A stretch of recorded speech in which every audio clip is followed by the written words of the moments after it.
पहा नवीन एपिसोड्स एकदम add free.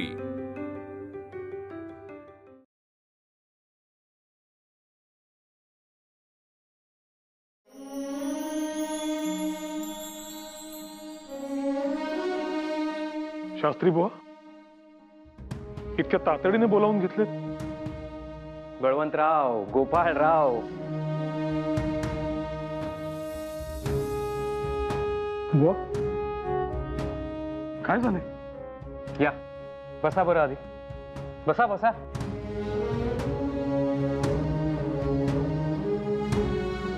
नक्की झाले काय शास्त्री बुवा?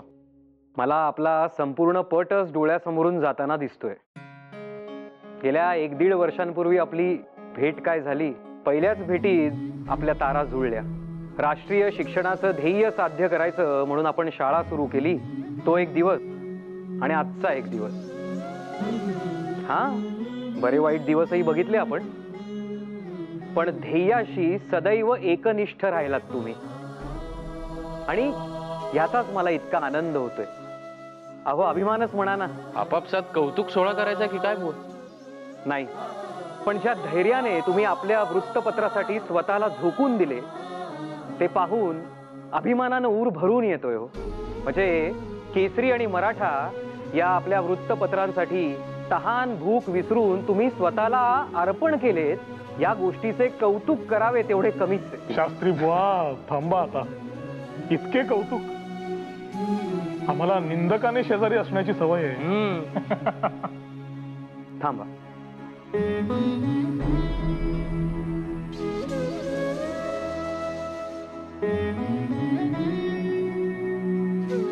तुमचा उचित सन्मान होईल आणि तुमच्या दायित्वाची जाणीव तुम्हाला सतत राहील, असा दागिना तुम्हाला भेट म्हणून द्यायचा आहे। बळवंतराव। शास्त्री बुवा। गोपाळराव।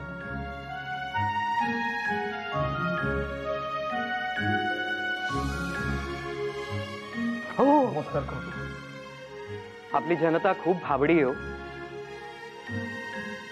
आणि या भाबडेपणाचाच फायदा त्या क्रूर ब्रिटिशांनी घेतला आणि आपण पारतंत्र्यात अडकलो। त्यामुळे विज्ञान, यंत्र, वैचारिक दृष्टिकोन या गोष्टींचा अभावच आपल्याला मारक ठरला। म्हणूनच समाजाला जागरूक करण्याची आवश्यकता आहे। खरंय, आणि आता हाच दीप आपल्याला सर्वत्र पोहोचवायचा आहे। हे केवळ वृत्तपत्र नव्हे, हे एक युद्धच आहे गुलामगिरी विरोधात, ज्यात आपले विचार हेच आपलं शस्त्र।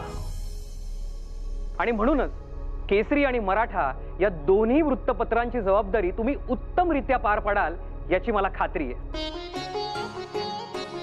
ही वृत्तपत्र म्हणजे एक महाकाय लाट आहे, जी संपूर्ण महासागराची दिशाच बदलून टाकेल, स्वतःच्या रंगाने अखंड महासागर रंगवून टाकेल,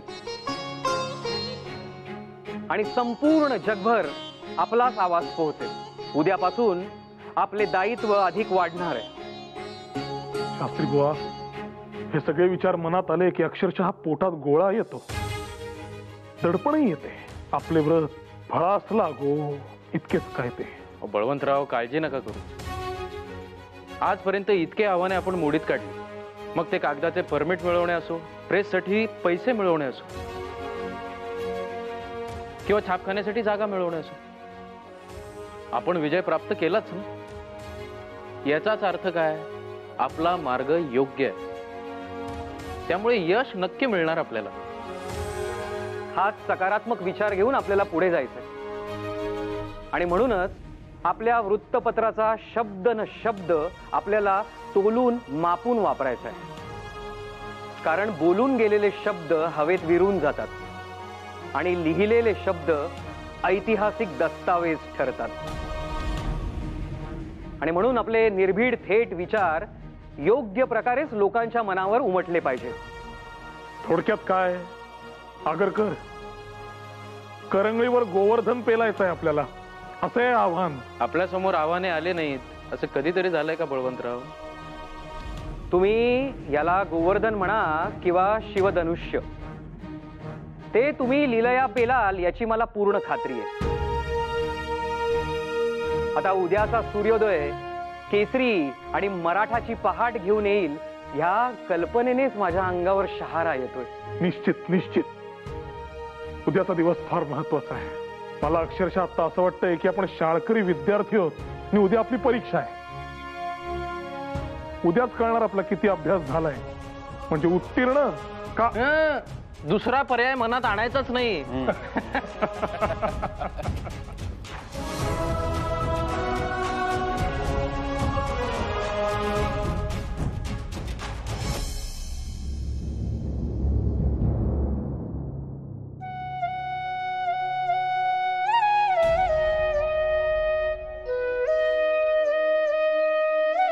वहिनी, काय हो मघापासून बघतीये, कुठल्या एवढ्या विचारात आहात? भांडलात की काय भाऊजींशी पुन्हा? नाही नाही, ते नेहमीच. म्हणजे भांडलात? नाही ताई, ते मला लिहिता वाचता यायला हवं ह्या संदर्भात. अहो मग काय हरकत आहे त्यात? नाही म्हणजे नाही का आपल्याला जानकी काकू सांगत होत्या पंडिता रमाबाई त्यांच्याविषयी. नाही म्हणजे एवढं शिकली ती बाई, पण तिला त्रासालाच सामोरं जावं लागलं ना. मला ना बाई असं ते इकडे आड तिकडे विहीर अशी गत झाल्यासारखं वाटतंय. काही कळत नाही हो. म्हणजे ह्यांचं ऐकू का हे सगळे मनात विचार येते त्याच्या संदर्भ. ताई तुम्ही सांगा ना काहीतरी. मी छे बाई, मला नका ओढू तुमच्यात. ताई काय हो? नाही म्हणजे निदान मदत म्हणून सल्ला तरी द्या. मी काय सांगू? बरं बसा तुम्ही. अहो बसा तरी, बसा. माझी काकू काय सांगायची माहितीये? लग्नानंतर आपले नवरोबा म्हणजे काही फक्त आपले कुंकू नसतात. ते कधी आपले आई वडील होतात, कधी अगदी लहान ग मूल होऊन आपल्यापाशी हट्ट धरतात. तितका हक्क असतो त्यांचा आपल्यावर, कारण ते आपल्याला सर्वाधिक ओळखत असतात आणि म्हणूनच त्यांचं म्हणणं कधीही टाळायचं नसतं. म्हणजे मी शिकावं हेच सुचवताय की तुम्ही? मग काय चूक आहे त्यात? यांनी तर मला अशा कितीतरी स्त्रियांचे दाखले दिलेत. पेशवाईत नव्हत्या का कित्येक स्त्रिया शिकलेल्या? त्या राधाबाई म्हणजे पहिल्या बाजीरावांच्या मातुश्री, त्या तर म्हणे कामकाजावर देखरेख ठेवण्यासाठी खलिते लिहून घेत असत. आणि झालंच तर त्या धच मा केलेल्या त्या आनंदीबाई, त्यांना पण वाचायला येतच होतं की, त्याशिवाय केलं का हे? होय, त्यावरून आठवलं, हे आनंदीबाईंचं मी एकदा ह्यांच्या कानावर घातलं तर मला म्हणाले आनंदीबाईंनी धचा मा केल्याचे असे काही लिखित पुरावे नाहीत म्हणून. पण म्हणे त्या आनंदीबाईंनी पांडव प्रताप, हरिविजयासारखे कितीतरी ग्रंथ वाचले होते. मग मी सुद्धा काही कमी नाही. मीही त्यांना म्हणाले या पंडिता रमाबाई सुद्धा खूप शिकल्या आहेत ना? तर मला म्हणाले अरे वा, तुला माहितीयेत त्या? त्यांना माझ्याकडून हे नाव ऐकण्याची अपेक्षाच नव्हती मुळी. त्यावर मी म्हटलं हो तर मला सुद्धा थोडीफार माहिती आहे जगाची. मला म्हणाले पंडिता रमाबाई म्हणजे किती मोठ्या विदुषी. आजच्या काळात तर त्यांच्या शिक्षणाचा आदर्श सगळ्या स्त्रियांनी घ्यायला हवाच. पंडिता रमाबाई, सावित्रीबाई या आणि अशा कित्येक शिक्षित स्त्रियांनी स्त्रियांसाठी शिक्षणाची कवाडं खुली करून त्यांना खऱ्या अर्थाने जगण्याचं बळ दिलंय. घ्या ताई, आता तुम्ही पण आदर्श घ्या आणि शिक्षण घ्या सोबत. मी आणि या अशा अवस्थेत? धन्य. का? दोघांनी मिळून घ्या की शिकवणी, म्हणजे बाळ जन्मास येताना अग्रलेख म्हणत यायचे.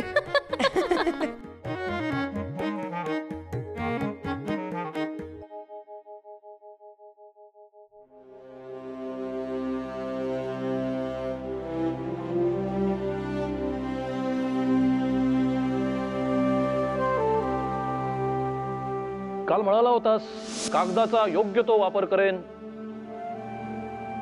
मग आता बघूया यावर तू काय लिहितोस ते. सर आता बघाच, तुमचं हे आशीर्वाद माझ्या पाठीशी असताना मी पुढील प्रवास कसा खंबीरपणे करतो ते.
अहो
आता या लेखणीची शक्ती संपूर्ण देशास दाखवून द्यायची वेळ आली आहे.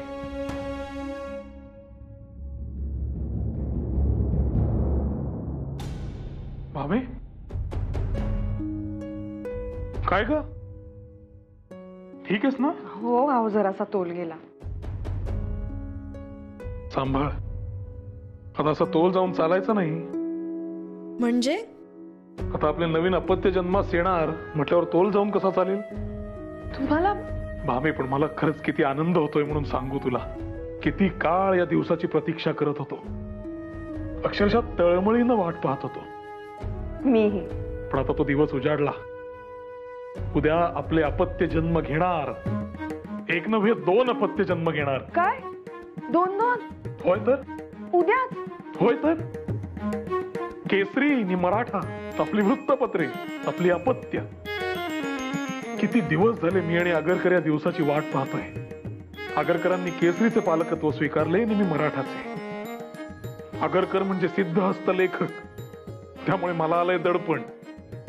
मला काही असे अग्रलेख लिहिण्याची सवय नाही. मी तर परीक्षेची उत्तरपत्रिका सुद्धा जेमतेम लिहून येणारा माणूस. आठवतंय ना? हो तर आठवतंय ना, मॅट्रिकच्या परीक्षेत सुद्धा पूर्ण वेळ न बसता घरी निघून आला होता. होय तर. पण आता ही परीक्षा मी उत्तीर्ण झालोय का नाही हे तूच मला सांग. आपल्या मराठासाठी लिहिलेला हा पहिला अग्रलेख. आता तूच सांग कसा वाटतोय ते. मला काय समजावं त्यातलं? मला जे कळतं त्यातलं विचारा बाई, हे नको. न समजायला काय झाले? ऐक आता. The inevitable tendency of progress.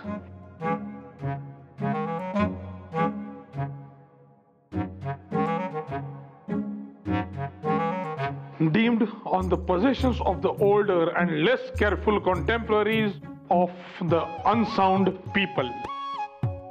कसा वाटला अग्रलेख? छान. अहो मला तुम्ही लिहिलेलं मराठी सुद्धा धड कळत नाही, त्यात हे इंग्रजी ना, ते कसं कळावं? तू म्हणजे अगदी विरस करून टाकतेस. अहो कौतुक करण्यासाठी लेख कळायची काय गरज आहे? तुमचे डोळे, त्यातला प्रांजळपणा, तुमच्या कामावरची श्रद्धा, हे तर कळतच आहे की. आणि त्याबद्दल मनात आदर आहेच माझ्या, आणि अभिमान सुद्धा आहे. होय ना? मग आता या नवशिक्या संपादकाच्या वृत्तपत्राचे सभासदत्व घ्या, म्हणजे झाले. दिश्य काहीतरीच तुमचं.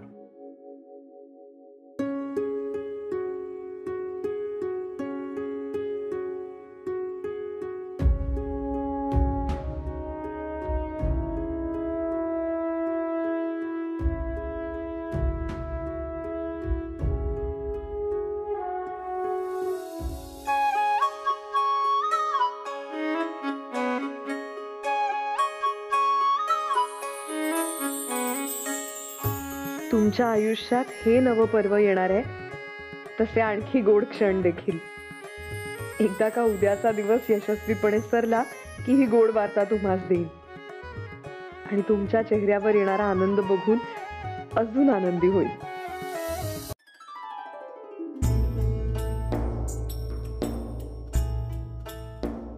झाला तुमचा? राहू अहो आत्ता नुकताच लिहून झाला. एक अनेक शब्द नीट पडताळून पाहत होतो. सगळं नीट अर्थपूर्ण लिहिलंय ना. तुम्हाला सांगायला आलो तर इथे उभे दिसला. अहो माझंही तेच झालं. लिहून झाल्यावर 4 वेळा वाचून बघितलं. म्हटलं बाहेर येऊन तुम्हाला सांगावं. बाहेर आलो तर तुम्ही इथे उभे. पण मी खात्रीने सांगू शकतो माझा लेख तुमच्या अगोदर लिहून झाला असणार. होय? दाखवा पाहू वाचून. तुम्ही दाखवा आधी. अहो तुमचा आधी झाला म्हणताय ना. वाचून दाखवा तर खरे. आधी तुमचा लेख वाचून दाखवा. अहो तुमचा वाचा तर खरे. मग मी माझा वाचून दाखवेनच ना. हसायला काय झाले? नाही मी काय म्हणते, नाहीतरी उद्या वृत्तपत्रात छापून यायचेच आहेत ना लेख. तेव्हा सारं जगच वाचणार आहे. त्याच वेळेस एकमेकांचे लेख तुम्ही सुद्धा वाचा. कसं? अगदी योग्य. पण खरोखर गोपाळराव, आजचा उत्साह जरा उद्या सकाळपर्यंत टिकवून ठेवूया. आपण लिहिलेले शब्द उद्या जेव्हा प्रथमच अग्रलेख म्हणून केसरीनी मराठामध्ये छापून येतील, तेव्हा तो अंक हातात घेऊन एकमेकांचे लेख वाचणं हे अधिक मोलाचं असेल. खरंय बळवंतराव. अहो पण आत्ताशी एक प्रत लिहून झालीये ना तुमची. अशा अजून कितीतरी लिहायच्यात तुम्हाला. अहो तसे नसते वहिनी. हा मुख्य मजकूर आहे. आता फक्त प्रति छापणार. नाही गोपाळराव, पण खरोखर आता घाई करूया. अजून यंत्र नवीन आहे आपल्यासाठी. सगळा क्लिष्टपणा तुम्हाला माहिती आहे. ते कंपोज तयार करा, अक्षर शोधा. चला चला लवकर कामाला लागायला हवं. बरं मी काय म्हणते, जे कराल ते जरा शांत चित्ताने करा. हा तिथे छापखान्यात जाऊन आत्ता केलीत तशी लहान मुलांसारखी भांडणं करू नका. आधी माझा लेख छापा, आधी माझा लेख छापा. तुम्ही अजून जाग्या का? जात विश्रांती घ्या पाहू. जा लवकर. अहो बरं गोपाळराव, खरोखर आता अजून विलंब नको. चला बरं, आपल्याला कंपोज तयार करायचा आहे. सगळ्या प्रती छापायच्या आहेत. त्या दीनानाथास गठ्ठे करून द्यायच्या आहेत आणि त्याला त्याचे वितरण करायचे. वितरणास उशीर व्हायला नको. पहाटे पहाटे लोकांच्या घरी प्रती जायला हव्या. चला बरं, तुम्ही विश्रांती घ्या. सावकाश.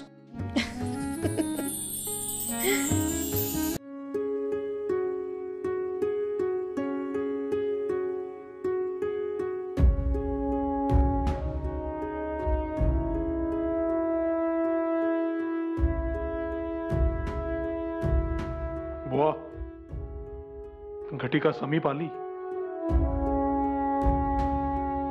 आपलं ध्येय आपल्याला साथ घालतंय. उद्याचा सूर्य फक्त किरणे नव्हे,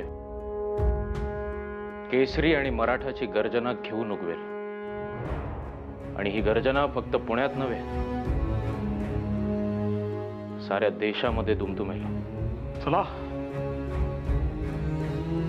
मोहिमेस सुरुवात.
माझा विश्वासच बसत नाहीये. हे आपण केले.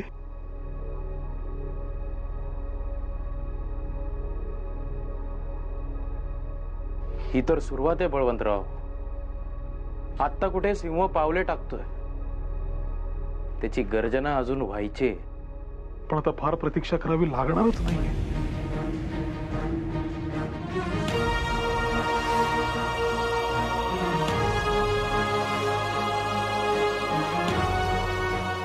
बळवंतराव, हो काय लेख लिहिलाय तुम्ही. निशब्द झालोय मी खरंच. वृत्तपत्राचे नाव काय? मराठा.